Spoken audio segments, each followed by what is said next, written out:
Because of drinking the breast milk of their mother, the 9 sons of Agnidhra naturally had strong, well built bodies. Their father gave them each a kingdom in a different part of Jambudvipa. The kingdoms were named according to the names of the sons. Thus, the sons of Agnidhara ruled the kingdom they received from their father. Purport.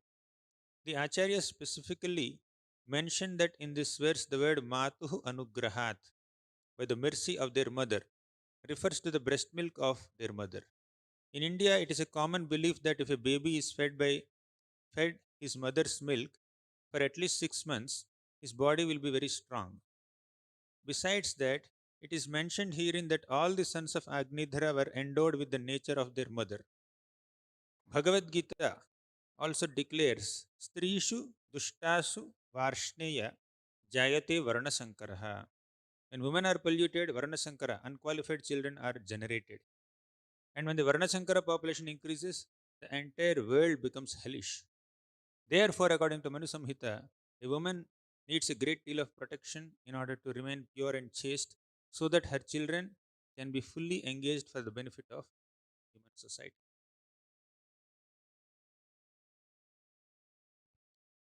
Hare Krishna.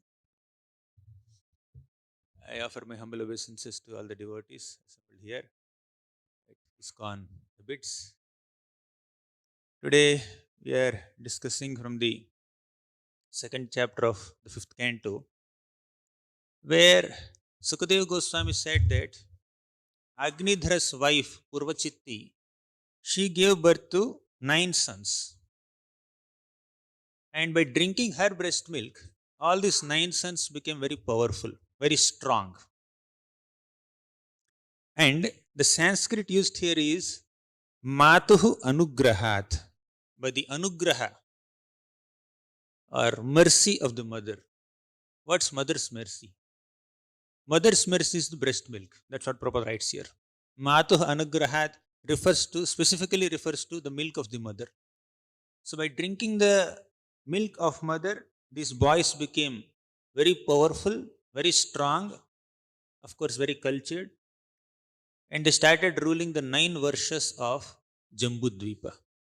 Jambudvipa is the middlemost island in the Bhumandala. And in this Jambudvipa, there are 9 tracts of land called 9 varshas, like Kimpurusha Varsha, Bharata Varsha, Hari Varsha, Uttarakuru Varsha. So the sons of this mother, Purvachitti, became the rulers of these 9 tracts of land. So Prabhupada comments that if a child is fed mother's milk for at least 6 months, the child will become very strong. And if the mother happens to be a devotee of Krishna, a Vaishnavi, the child becomes spiritually strong also, not only physically strong. So, this is a theme that appears at quite few places in Srimad Bhagavatam, especially in the 10th canto of Bhagavatam. Krishna drinks the milk of Mother Yashoda. And all of you know this popular episode of Damodar Leela, where Mother Yashoda was once churning buttermilk just to extract butter for Krishna so that Krishna would stop his stealing. But Krishna wouldn't stop stealing.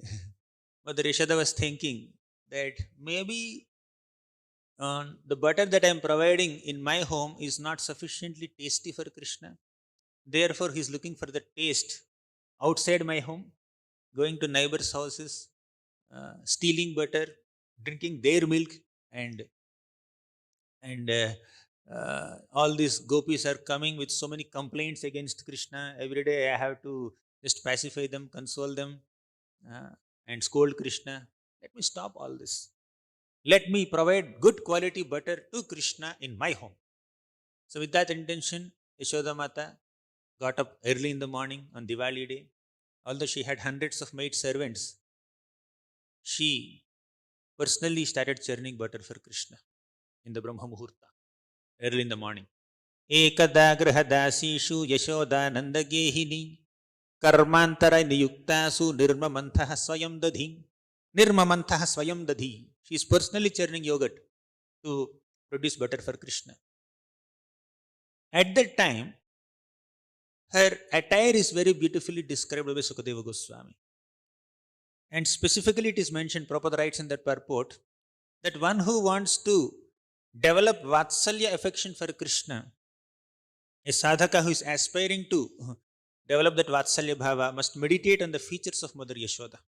Kshaumam vasaha pruthukatitate bibhrati sutranadham putrasnehasnuta kuchayugam jatakam pamcha subhrum rajvakarshashrama bhujachalat kankane kundalova svinnam vaktram kabara vigalan malati nirmamantha.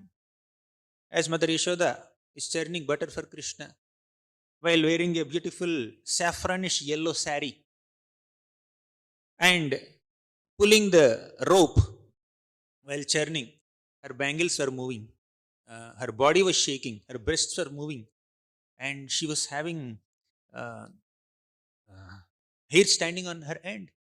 She was remembering Krishna, she was missing Krishna. She was unable to, she was able to do that service, but at the same time, she was unable to control herself from remembering her son with intense Vatsalya affection. She was missing Krishna. And whenever a devotee feels separation from Krishna, devotee should focus on service to Krishna and remember Krishna's pastimes. That remembrance of Krishna and service to Krishna means seva and smaranam can mitigate one's feelings of separation. So she was happily churning like that, meditating on Krishna. Her body was engaged in doing this churning service. Her mind was engaged in thinking of Krishna. Her words were engaged in glorifying Krishna. Then Krishna got up from sleep in the next bedroom. As soon as he gets up, he was missing Mother Yashoda. Just as a devotee misses Krishna, Krishna also misses his devotee. Tam stanyakama asadya. As soon as Krishna got up, he became hungry and he wanted to drink mother's milk immediately. So with the desire to drink her milk, Krishna came out of his bedroom, came all the way to kitchen, and Yashodamata started feeding Krishna. Yashodamata did not even pick up Krishna and keep him on her lap. Yashodamata was continuing to churn butter, continuing her service to Krishna. Krishna came and caught the churning rod like this. Stop this churning. Your job is to feed me now. Not churn some buttermilk for producing butter. You should feed me your milk now. So Krishna became very eager to drink her milk. And because Mother Yashoda's lap is Krishna's property, Krishna's asan, Yashoda Mata did not say or need not say Idam asanam Krishnaya namaha. She need not chant any mantras. Krishna would just jump into her lap and started drinking milk. And there was a transcendental competition between Mother Yashoda and Krishna here. How much milk a small child, maybe 2-3-year-old boy at that time, how much milk he can drink? Half liter, 1 liter, 2 liters. But Krishna can drink gallons of milk. Because that milk of Mother Yashoda is just a transformation of her love for her son. And how much milk a mother's body can produce? 1 liter, 2 liters, 10 liters. But Yashoda Mata can produce unlimited quantities of milk. A milk ocean can come. Because the love and affection that she has for Krishna is oceanic. Because that love is unlimited, the transformation of that love in the form of milk is also unlimited. So unlimited quantities of milk is coming from Mother Yashoda's body, like torrents of rain. And Krishna, like a Chataka bird, is drinking that milk. Chataka bird does not drink water from Ganga, Yamuna, Saraswati, Narmada, Kaveri. Chataka bird is a special bird that does not drink Bisleri water or any other mineral water, RO water. Chataka bird drinks only milk, water coming from the sky directly. Similarly, Mother Yashoda was producing milk like rain cloud, and Krishna, who has the complexion of a rain cloud, started drinking the mother's milk like a Chataka bird. Right? In this transcendental competition, what is this competition? how much milk Krishna can drink, how much milk Mother Yashoda can produce.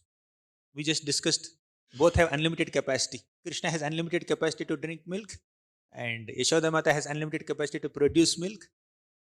In this transcendental competition, sometimes Krishna loses, Yashoda Mata wins. How?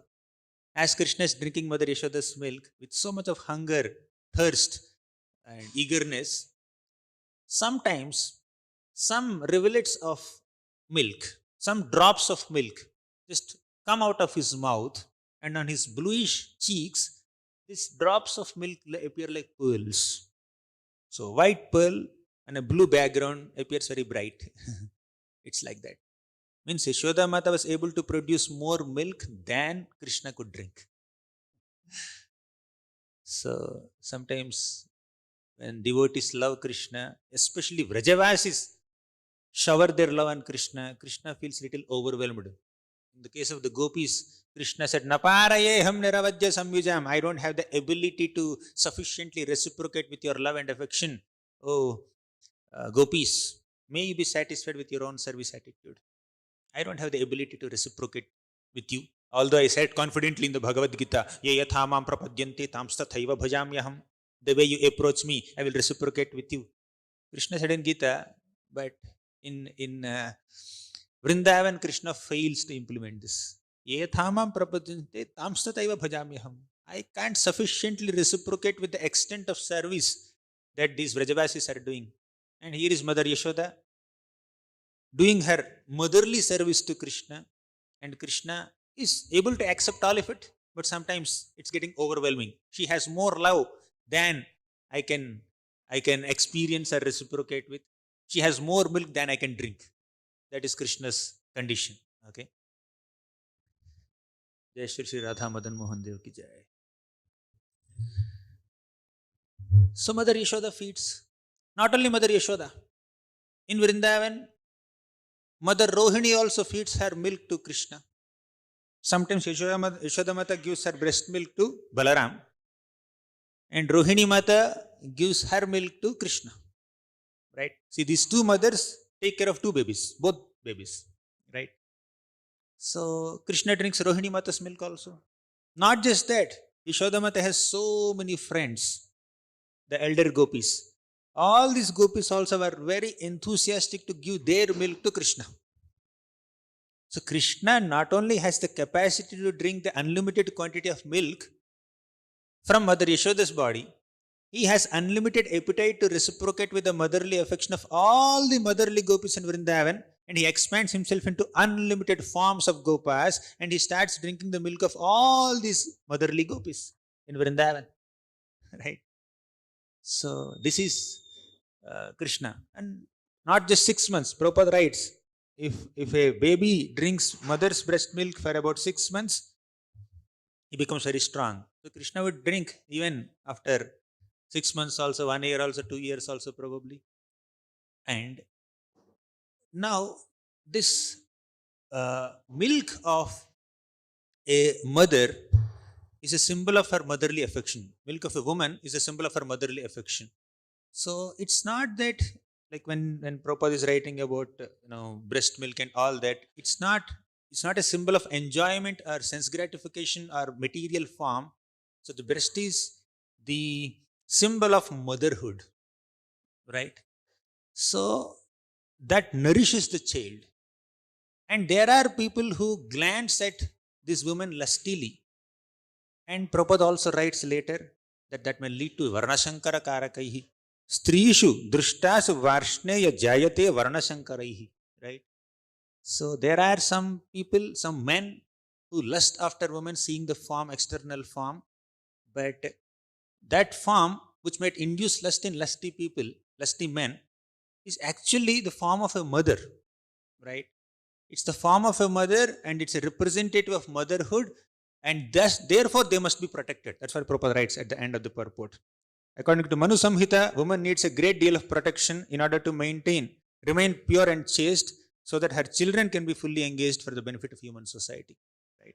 When innocent women are exploited by unscrupulous and lusty men, that might create unwanted progeny, and that can create imbalance in the society. Therefore, women must always be protected and respected. Right? So now here, mother's milk is providing so much of strength to the child and creating strong children. And if the mother is a Vaishnavi, a devotee, very spiritually minded children, right? This purport is revealing that. So, what does it mean? The mother's consciousness and the father's consciousness, the parents' consciousness will have a great impact on the children's overall character and upbringing. Right? The consciousness with which parents conceive children has a great impact on their future. And the consciousness with which the parents raise children also has great impact on the children. Physically speaking, when the father follows brahmacharya, and the father is very self-controlled person, right? Then he can produce the seed which is very potent. And when the mother is very chaste, when the woman is very chaste, she can produce wonderful quality of milk that can nourish the child. Thus, the chastity and purity of father and mother will produce a strong child who is physically fit, physically strong. At the same time, if they are devotees, parents are devotees, children also will become spiritually strong. The consciousness of the parents is induced into the overall personality of kids, children. Now let's see Srimad Bhagavatam. Let's go to various cantos of Srimad Bhagavatam. We just went to 10th canto and saw Mother Yashoda, how she was feeding Krishna. So let's see the examples of some mothers and fathers in Srimad Bhagavatam, how their consciousness affected their children. You see Diti. Mother Diti was very envious. She went to her husband Kashyapa Muni at an inappropriate time, at Sandhya time. She became lusty. She said, I want children now. Why? Her co-wives were already mothers. Her co-wives have given birth to so many children and she's very envious of them. She's very jealous of them. She felt that they have kids, I don't have kids. I must need kids now. She became very impatient. She went at an inappropriate time when at the Sandhya time to our Kashyapa, her husband, and said, I want children now. He said, yes, you will definitely get. Wait for some time. This is not the appropriate time. He also spoke so many things that Lord Shiva is wandering at this moment. He'll be very displeased when somebody engages in this kind of activities now. But she was very impatient. She was pulling the Uttaraya of Kashyapa Muni, and Kashyapa Muni gave in. It is not only her mistake, it is Kashyapa Muni's mistake also. Because Kashyapa Muni was only trying to console her and pacify her with mild words. He was not very strong. He was not very assertive. So Kashyapa Muni also gave in. And their combination, and especially Diti's envy towards her co-wives, Diti's lusty attitude, and her uniting with her husband at an inappropriate time, produced two demons. Who are they? Hiranyaksha and Hiranyakashipu. So the consciousness of this mother, and of course father also, that affected the children and that invited such children into their family. So Diti was setting an example of a bad, mother who could not give proper consciousness, who could not conceive children in the right consciousness, in the expected consciousness. And Kashyapa Muni, although he was trying to console her, but still Kashyapa Muni kind of gave in at one point. He was trying to pacify, control. No, don't do this. It's not right. It's not right. But still, he also was a little weak-hearted. On the other hand, we see the example of Mother Devahuti. So earlier, Devahuti Mata gave birth to 9 daughters in a proper method, in proper consciousness. And later, Devahuti Mata worshipped Krishna sincerely under the guidance of her husband, is that Kardama Muni. And she gave birth to a wonderful child, Kapila Dev. He's an incarnation of the Supreme Lord. Well, Diti Mata gave birth to 2 demons. Devahuti Mata gave birth to the Supreme Lord himself, an incarnation himself. So the consciousness of Devahuti Mata and the consciousness of Kardama Muni, who practiced brahmacharya for 10,000 years, who practiced celibacy, who practiced devotional austerities for 10,000 years, who had the darshan of the Lord, who had special blessings of the Lord. So he is the father. And Devahuti Mata is such a chaste woman who is very, very devoted to spiritual culture, coming from a glorious dynasty like Swayambhu Manu and Shatarupa. So she is the mother. So the combination of this exemplary mother and exemplary father gave birth to an incarnation of the Lord, Kapila. So they were in proper consciousness while conceiving the child, before conceiving the child, after conceiving the child, while raising the child, they were in proper consciousness, in a devotional consciousness. Now you see the same canto, fifth canto. Just in the previous chapter, we see the example of Priyavrata Maharaj. He's a pure devotee. He's a wonderful devotee. He was following celibacy, practicing brahmacharya under the guidance of Narada Muni. But Swayambhu Manu came and requested Priyavrata Maharaj, can you please take charge of the kingdom? Without much interest, without so much of excitement, Priyavrata Maharaj took charge of the kingdom. He sat on the throne.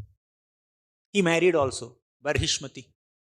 But somehow while conceiving the first child, Priyavrata Maharaj became little lusty.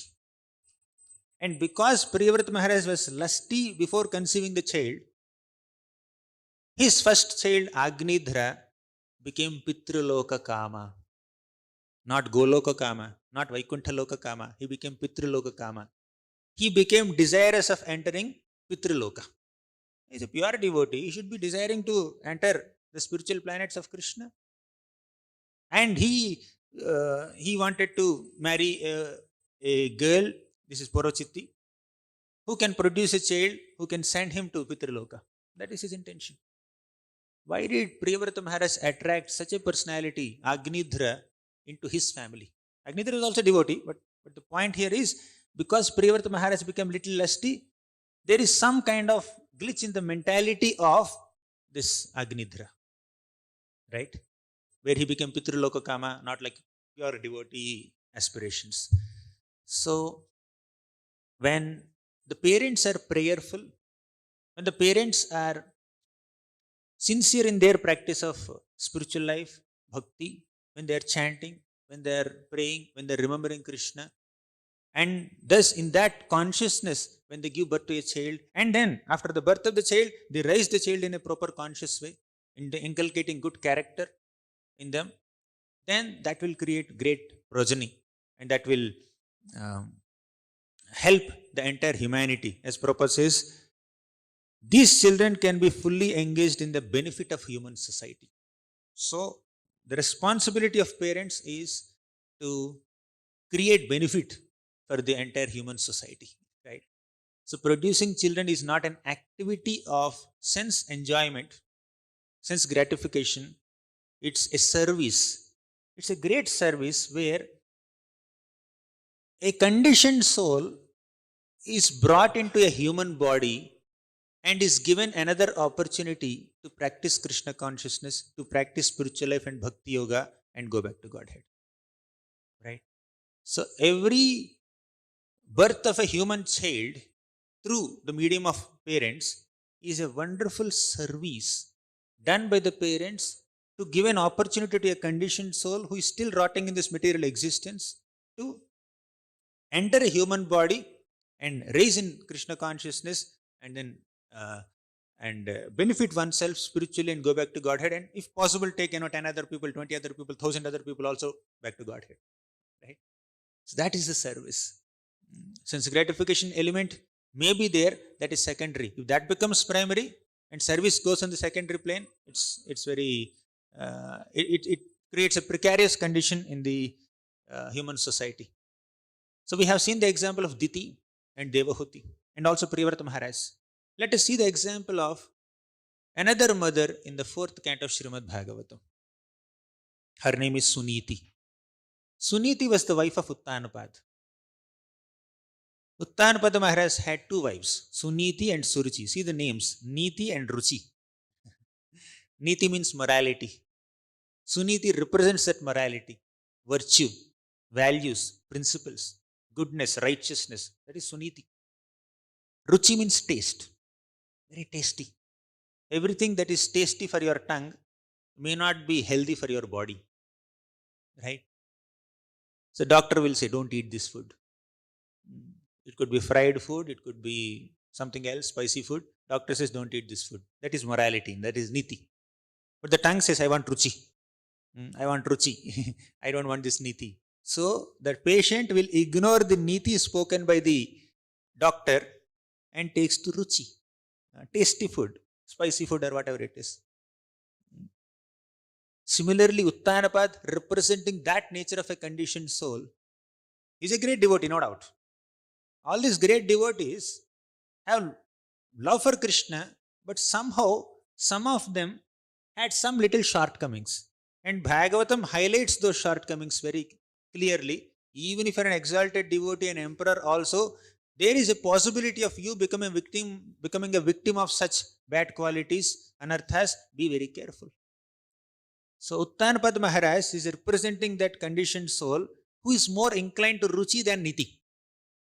So he gave more preference to Suruchi, his younger wife, and spending more time with her, and ignoring Suniti, her older wife, his older wife. So Uttanapad was once sitting with Uttama on his lap. Then little Dhruva came, Suniti's son Dhruva came there. He also wanted to sit on father's lap. So you know the story. I will not go into details. But Suruchi chastised Dhruva.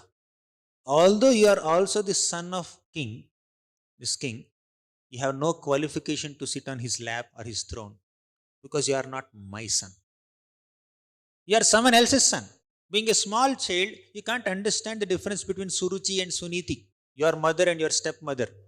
Please understand the difference now, I will tell you. The childhood innocence of Dhruva could not understand the difference between his mother and his stepmother.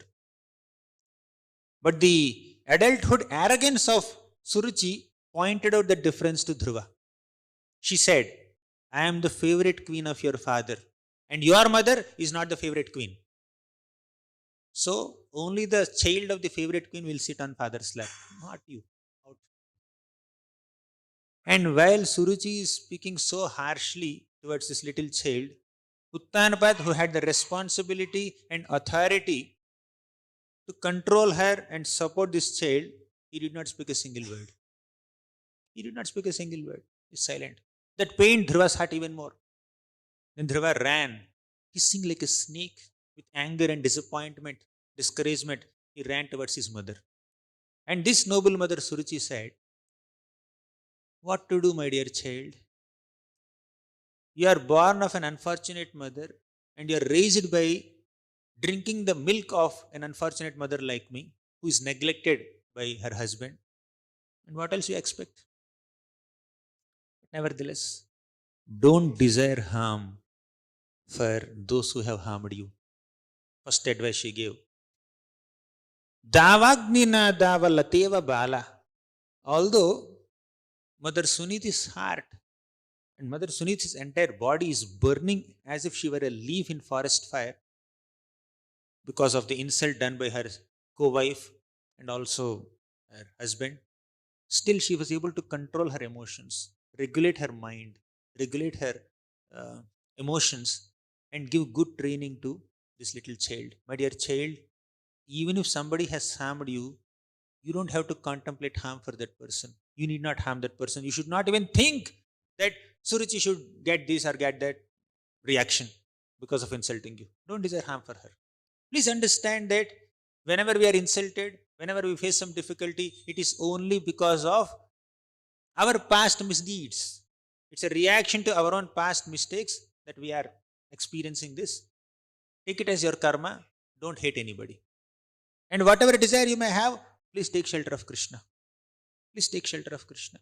He will fulfill all your desires. You want to sit on Father's throne? You want to sit on Father's lap? You want any other benediction? Krishna is there to protect you. Please do that. So this is Mother Suniti's advice. So Suniti says, you grew up drinking my milk and I am an unfortunate mother, therefore you have to suffer like this. So not only physical strength, not only spiritual strength, even morally speaking, even not morally, I would say, socially speaking also, If the mother is neglected by the father, like Suniti's case, the child also will receive that insult, right? So, like in short, the summary of many episodes that we were discussing is parents' condition, parents' disposition, their consciousness that will have a great impact on the children, right? So, Suniti, but although she was unfortunate on an external plane, on a material plane, considering herself an unfortunate mother who could not even get father's attention for her child, this mother is so glorious Vaishnavi. Now see the spiritual side of her. Materially speaking, she may be in a very awkward situation, humiliating situation. But spiritually speaking, she's a pure Vaishnavi. Therefore, she immediately taught Vishnu Bhakti to Krishna, to Dhruva. She said, Tameva vatsashraya bhritya vatsalam mumukshubhirmrugya padabja paddhatim ananya bhave nija dharma bhavite manasya vasthapya bhajasva purusham. She said, Tameva vatsa ashraya bhritya vatsalam. My dear child Dhruva, your great grandfather Brahma worshipped the Supreme Lord Krishna and he got the ability to create this entire universe. That is the power of Krishna worship. Second, your grandfather Manu also did so many austerities and worshipped the Supreme Lord, and he became the father of mankind. He became the ruler of Bhumandala, and he is such a glorious, wonderful Vaishnav. She did not give the example of father Uttanapad. She only gave the example of grandfather and great grandfather. She was saying, your great grandfather Brahma is a devotee, your grandfather Manu is a devotee, therefore you also become a devotee. She did not comment on Uttanapad. She did not find fault with Uttanapad. She did not say, your father is not a devotee. She just kind of skipped. She skipped his example, no mention at all. Because your great grandfather Brahma worshipped the Lord, because your grandfather Manu worshipped the Lord, you also worship the Lord. Tvameva tam eva vatsa ashraya bhritya vatsalam. My dear Vatsa, my dear son, ashraya, take shelter of that bhritya vatsala, of that Lord who is very affectionate towards his devotees, bhritya vatsalam. And mumukshu bhiramrugya padabja paddhatim. Those who are mumukshus, those who are desirous of liberation, they have followed this paddhati. What paddhati? The paddhati are the process of taking shelter of Krishna's lotus feet. You also follow that process. Ananya bhave nija dharma bhavite manasyavasthapya bhajasva purusham. Ananya bhava, without any distractions in your mind, you please place the Supreme Lord in your heart and worship Him. Take His shelter. Bhajasva purusham, do bhajan. This is the nature of a glorious mother. Prabhupada writes, even she herself says, Prabhupada writes in the purport that Suniti Mata told Dhruva that I am just one mother. I can give you the affection of one mother only. But Krishna can give you the affection of millions of mothers put together. The combined affection of 10 million mothers is there in Krishna's one glance. She is the glorious mother who pointed out Krishna's motherly nature to her child. Right? And Dhruva is very fortunate enough to have such a mother and also the Supreme Mother, Supreme Father Krishna. Right? But in contrast to Suniti Mata, there is another Mata, Sunitha. She is Suniti, there is Sunitha. She is the wife of Anga Maharaj. In the 4th canto only, her story also comes, 14th chapter, 13, 14 chapters. Anga Maharaj is a pure devotee, a great Vaishnava. He had a wife named Sunitha, who was the daughter of Mrityu, death personified. The death god, Yamaraj, who gives punishment to all sinful souls. And this girl, Sunitha, she observed her father punishing so many sinful people, or ordering his soldiers, you punish him in this way, you punish him in that way. And she is regularly seeing so many sinful people being punished by her father, and she also developed that nature. He is a pure Vaishnava, Yamaraj. Instead of inheriting his devotional qualities, she, as a little grown-up girl, young girl, she started observing his certain activities and picked up those personality traits, and she became very cruel. right? She started troubling people. One day, one Gandharva, I think, one young Devata is coming and doing some austerities. She took a whip and started beating him. For what reason? No reason. He is doing his meditation simply. And just to imitate her father, she started beating him with a whip. He became very angry. What kind of lady are you? You are just beating me for no reason with a whip. I curse you. May you have a cruel son. You are behaving very cruelly. May your child also become cruel. Then later she was married to Anga Maharaj, and Anga Maharaj did not have a son for whatever reason. And some great sages performed some sacrifice and enabled Anga Maharaj to have a son. And Anga Maharaj got that payasam, the sacrificial prasadam, and gave that prasadam to this Sunitha, and she drank it. She became pregnant. She gave birth to a child, but somehow he also inherited his grandfather's qualities and mother's nature, because mother was very cruel, was very insensitive to the pain of others. This son also became extremely cruel because mother imitated her father, and this boy also imitated his grandfather, and he also became cruel while playing with kids. His playmates, he would pick up that boy and then throw him into the water or beat them, sometimes kill them also. That's how he grew up. Anga Maharaj trained to Anga Maharaj tried to train Vena in 100 different ways, teach him good culture and discipline and some compassion and some values and virtues. He failed completely because the conditioning coming from mother side is very strong. Definitely, Vena is a product of Anga and Sunitha, but Sunitha's influence was more on him, and he became extremely cruel. No possibility of reformation. So Anga Maharaj became so frustrated, and he started thinking, better have no son than have this kind of son. Having no son is better than having a bad son. But later, Anga Maharaj thought from a different angle. He thought, actually, having a bad son is better than having a good son. What was his logic? Because a good son will increase attachment to the family, attachment to this materialistic affairs. But a bad son will induce some kind of detachment.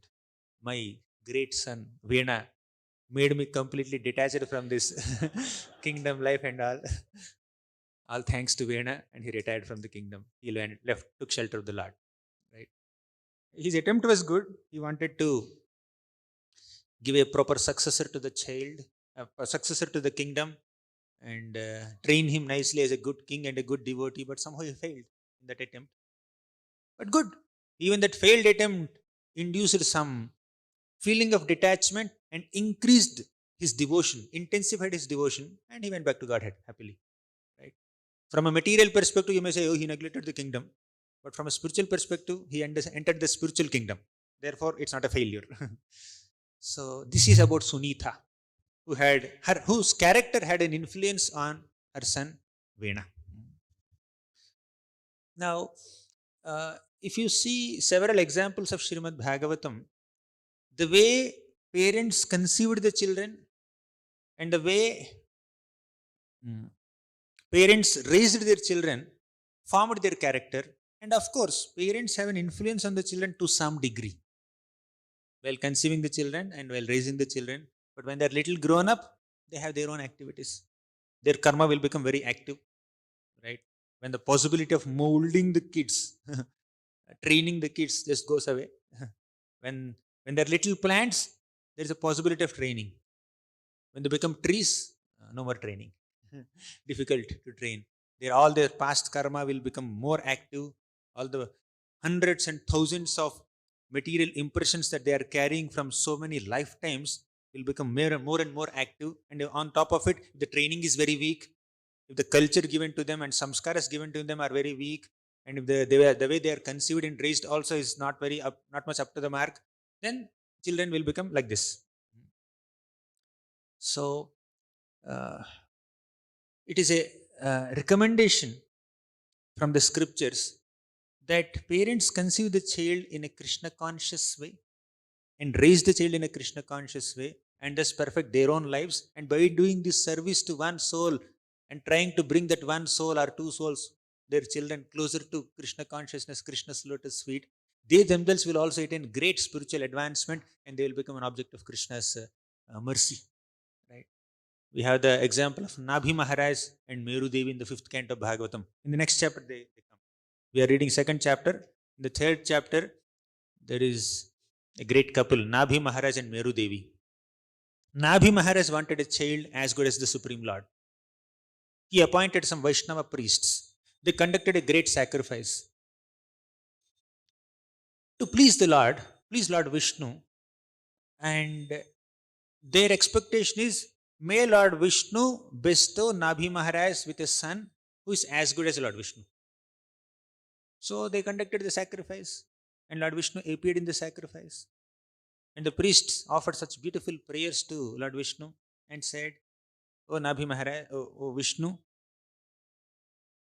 this Nabhi is foolish. He does not have so much intelligence. He has a material desire. What is that? He wanted a son as good as you. How is that a material desire? He's a devotee, Krishna conscious devotee." But Prabhupada, and even in the purports and even the sloka itself, there's a criticism of Nabhi's mentality. Some people want the privilege of having a great child who is as good as God Himself.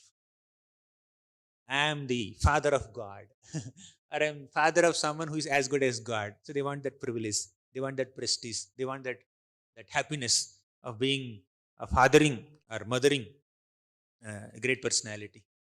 So that is considered material desire in one sense, from one perspective, not from all angles.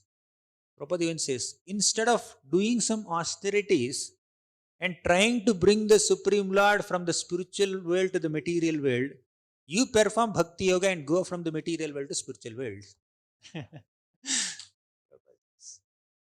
Of course, unless such pure devotees perform such austerities to bring the Lord to this material world, how will the other conditioned souls get an opportunity to see the Lord? From that perspective, it's a glorious desire. But from another perspective, instead of aspiring for a privileged position of being the parents of the Supreme Lord, better worship Him and go to Him. Instead of bringing Him to the place wherever you are, go to the place where He's staying. That's another angle Prabhupada gives. In the 10th canto, 3rd chapter, Prabhupada writes like this.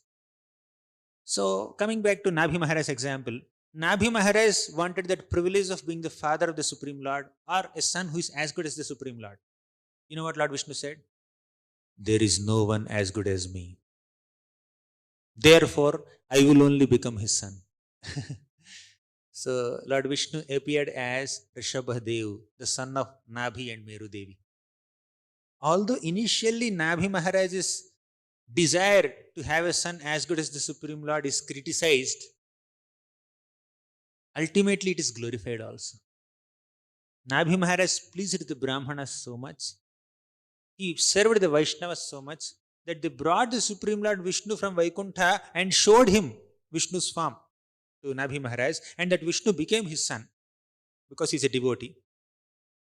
And later, after Vishnu became the son of Nabhi Maharaj, after Rishabhadev became the son of Nabhi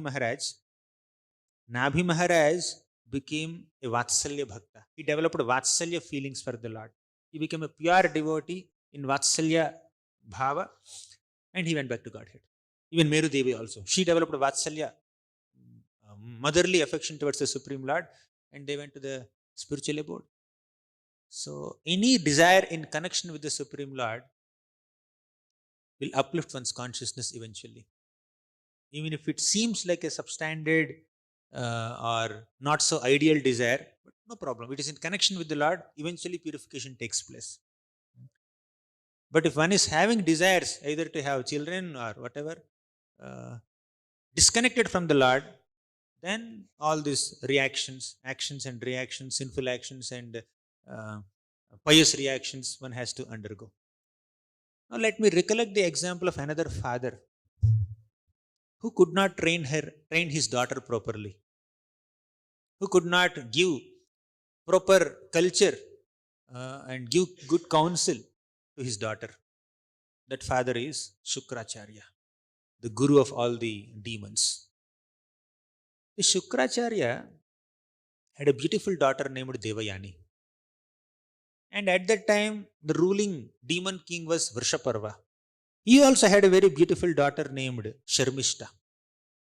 Sharmishta is the princess, and Devayani is Guru Putri, or the daughter of a Brahmana. She is a Brahmani and she is a Kshatriya Kanya. These two young girls are good friends, and they have many other friends. So all these friends, these so many girls, young girls, they went to take bath. A nice lake.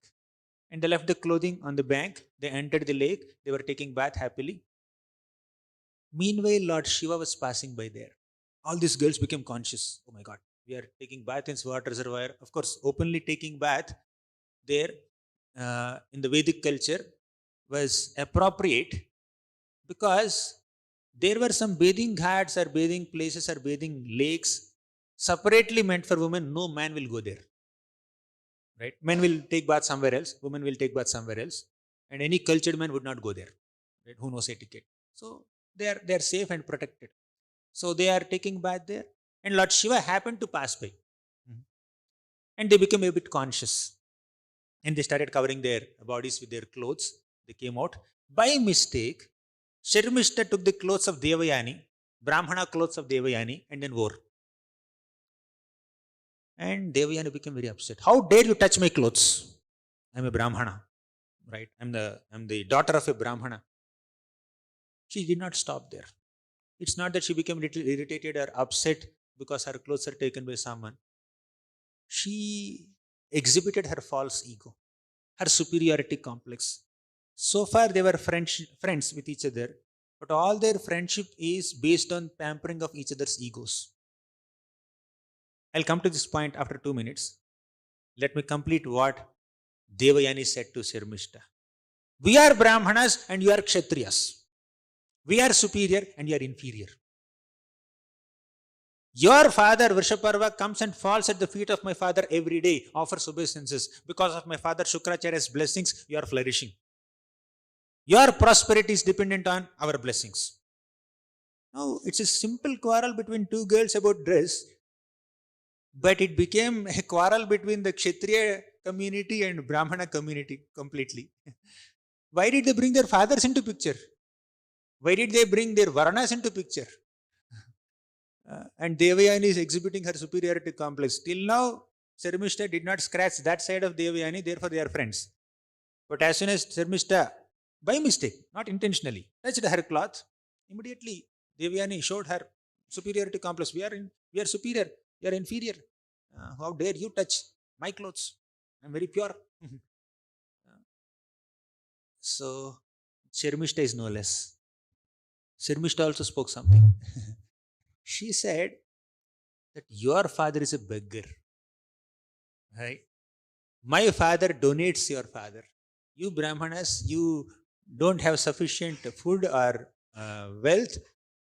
Unless we Kshatriyas offer you the charity and maintain you like this, how will you survive? You can't survive. So your survival is dependent on us. We are maintaining you. We are beggars. And she exhibited her superiority complex also. Her Kshatriya ego came into picture and her Brahmana ego came into picture, and there is a conflict between Brahmanas and Kshatriyas here. Although the fathers are okay, right? Sometimes celebrities are friends with each other, their fans will fight with each other. Right? So here Vrishaparva and Sukracharya, they did not have any issue. Vrishaparva is continuing to happily serve the kingdom, and Sukracharya is guiding him. But somehow there is a conflict between their children, their daughters. And Sharmishta, being a Kshatriya Kanya, she just took away the clothes of Devayani and threw her into a well. You know what happened later. And our poor Yayati, he comes there, protects her, and then Devayani says, I will marry you, and many things happen. But before that, the main incident comes. After Yayati saved Devayani, Devayani went to Shukracharya and spoke everything that Sharmishta spoke. Sharmishta insulted me. She took my clothes. She threw me into this well. She embarrassed me. She is so egoistic. Actually, she is also egoistic, right? Devayani is no less. In fact, Devayani started the whole thing, right? But Devayani said, I just spoke according to our position. We are Brahmanas, we are superior, right? Right? Therefore, I just spoke the truth. But she is so egoistic. She is not accepting her subordinate position in front of me. Now, what Sukracharya is supposed to do as a father? It is his responsibility to console the child, console his daughter. You are a young daughter, you are very small, you don't understand the whole thing. Uh, Please forget, it's a small quarrel between friends. Again, you become friends. Or he could have brought both the girls together and said, you tell her good qualities and you tell her good qualities. Right? Apart from this quarrel, and then become friends with each other again. So all this could have been done. But Shukracharya did not do anything like that. Shukracharya also felt very bad. Having affection for children is good, but that affection should not become blind. When a child does a mistake, it is the father's responsibility and mother's responsibility to correct the child and not pamper the child. Love is there, but if that love manifests in the form of supporting their misbehavior, that love only distracts them, deviates them, and degrades them. But if that love is exhibited also sometimes in the form of correction and little strictness and trying to discipline them, that love is real love. Sukracharya, instead of consoling the daughter or pacifying the daughter and giving her some good counsel, instead of saying Brahmanas are supposed to be forgiving and tolerant, just like Jamadagni spoke to Parashuram. Parashuram went and killed whom? Kartavirya Arjun. Then Parashuram came back to Jamadagni, his father. Jamadagni said to Parashuram, Parashuram, we are Brahmanas. We are supposed to be tolerant. We are supposed to be forgiving. And forgiveness is our greatest ornament. Kshamaya rochate Lakshmi Brahmi Shauri Yatha Prabha Kshaminamasu Bhagavam Stushyate Haririshvaraha. Whoever has the ability and strength and maturity and accommodativeness to tolerate small mistakes of others and forgive them with a noble heart will become very dear to the Lord. So that's what Jamadagni told. Of course, that's another story where Jamadagni also did some mistakes. We'll come to that story a little later. I'll come back from the detour, come back to Shukracharya. Shukracharya, instead of teaching peace and forgiveness to his daughter, he encouraged her egoistic behavior. He pampered her false ego. He started running towards Vrishaparva to punish him or to curse him or to do whatever, what is there in his mind. We are not fully sure, but it is somewhat guessed by Vrishaparva. Knowing that there was a conflict between his daughter and his guru's daughter, Vrishaparva immediately came running towards Shukracharya. They both met on road, not in the palace. The meeting did not take place in Shukracharya's Brahmana hut or Vrishaparva's Kshatriya palace. The meeting took place on the road. So Vrishaparva came there with anxiety, so much anxiety. My guru may curse me. What will happen to my position? What will happen to my kingdom? What will happen to my daughter? He came with so much anxiety. And Shukracharya came. My daughter is insulted by your daughter. He is very angry. Then Vrishaparva said, my dear guru, sorry, please forgive me. No forgiveness, only punishment. Right? What is that punishment? Whatever my daughter expects, you should do. She's a child, not very small child, little grown up girl, young girl, maybe in teens or something like that. Why did Shukracharya allow her to speak in the first place? Shukracharya is expecting this king, Vrishaparva, to fall at her feet and pacify her and do whatever is pleasing to her. You know what she asked? When I get married to Devayani, your daughter Sharmishta, Princess Sharmishta, should become my servant, my maid servant, and come with me. These good friends became lifelong enemies. And that enmity is endorsed and supported by Shukracharya. Instead of killing the inimical feelings in his daughter, he encouraged the inimical feelings and actually insisted that Vrishaparva pacifies her by sending his daughter Sharmishta, the princess, as a maid servant to Devayani. See? On the other hand, when Suruchi inappropriately, harshly spoke to Dhruva, what did Suniti say? Suniti, the first words came out of Suniti's mouth is, "My dear child, please don't desire harm for Suruchi.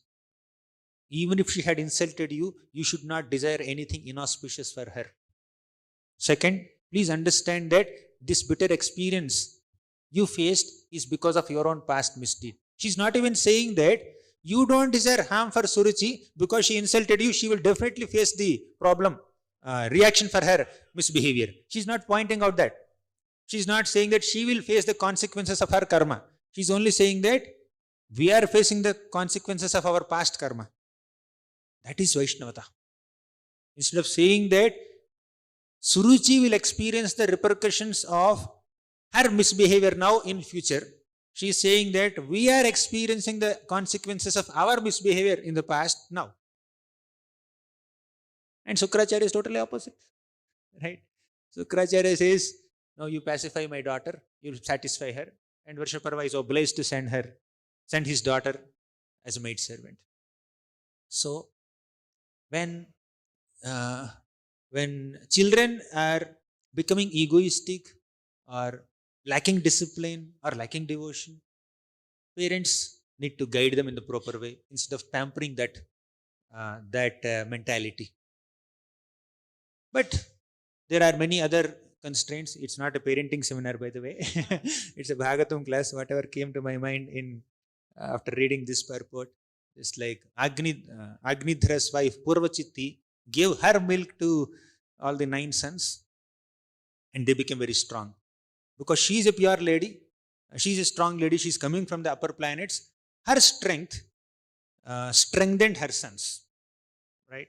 And we have seen the examples of so many such, especially his mother Yashoda. So when mother feeds her milk to the child becomes physically strong. And when mother feeds her good character and devotion to the child becomes spiritually strong.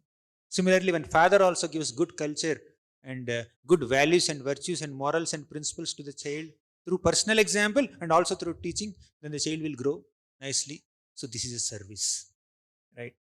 The sense gratification part of it is very, very insignificant and small, but the responsibility part is very, very significant. So these are some thoughts based on this shloka. I think we'll conclude here. Granthara Srimad Bhagavatam ki jai, Srila Prabhupada ki jai.